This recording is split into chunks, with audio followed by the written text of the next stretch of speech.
আসসালামু আলাইকুম আরহামতুল্লাহি বারাকাতু। জাকাত কোনো দয়া নয়, কোনো মুসলমানের প্রতি, মানুষের প্রতি দয়া নয়। জাকাত হলো একজন গরিব মুসলমানের প্রাপ্য হক। তাকে দিতে পারাটাই হলো আমাদের দায়িত্ব। যারা আমরা জাকাত দিচ্ছি, জাকাতের উপযুক্ত। মহান আল্লাহ রাব্বুল আলামিন আমাদেরকে সম্পদ দিয়েছেন। এখন সেই সম্পদ থেকে আমরা একটা নির্দিষ্ট পরিমাণ জাকাত দেব, এটা ফরজে আইন, ফরজ, দিতেই হবে।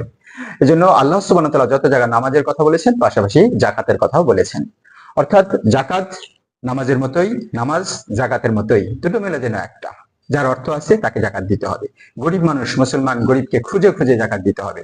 এই জন্য জাকাত দিতে হবে, এটা আল্লাহর হুকুম। আর জাকাত দিলে সমাজে পরিবর্তন হবে। আমরা যেটা চাচ্ছি যে মুসলমানরা মসজিদমুখী হবে, মুসলমান নামাজ পড়বে, আমল করবে, যেটা আমরা চাচ্ছি। যদি আমরা মসজিদের জাকাত ফান্ডে জমা দেই, তাহলে মসজিদ থেকে এই টাকা যখন বন্টন হবে, তখন ইমামদের প্রতি, মসজিদ কমিটির প্রতি মানুষের ভালোবাসা সম্মান বাড়বে, মসজিদের প্রতি সম্মান ভালোবাসা বাড়বে, মানুষ মসজিদমুখী হবে, মানুষ আমলমুখী হবে। তখন আমরা মসজিদ থেকে, মসজিদের মিম্বর থেকে আল্লাহ সুবহানাহু ওয়া তাআলার যত আইন আছে, আল্লাহ পাকের নিয়ম কানুন আছে, সেগুলো আমরা বলতে পারবো।